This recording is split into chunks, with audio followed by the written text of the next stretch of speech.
33 of the 40 House lawmakers voted in support of this voter registration bill. It now heads over to the Senate, where some have concerns about the unintended consequences of the bill.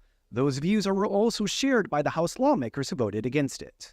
I'm here to present an election bill with the intent to restore the integrity of the process and ultimately build the public trust of one of our most fundamental rights, the right of the people to vote. Right before former Republican Representative Sarah Vance's voter registration bill passed, she called it a matter of public trust.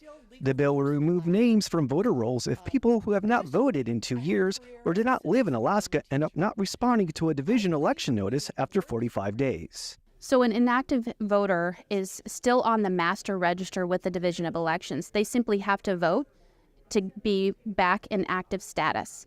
Vance says her motive is the 2022 election, when she says the number of ballots mailed were more than the actual number of registered voters living in Alaska.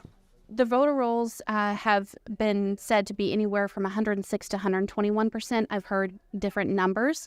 Vance and other supporters say just like those applying for a permanent fund are regularly checked if they live in Alaska, voter rolls also need to be checked every 2 years. Current state law allows people who move out of the state to stay registered as long as they have intent of returning.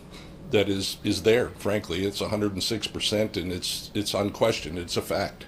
But some lawmakers think a change will mean unintended consequences.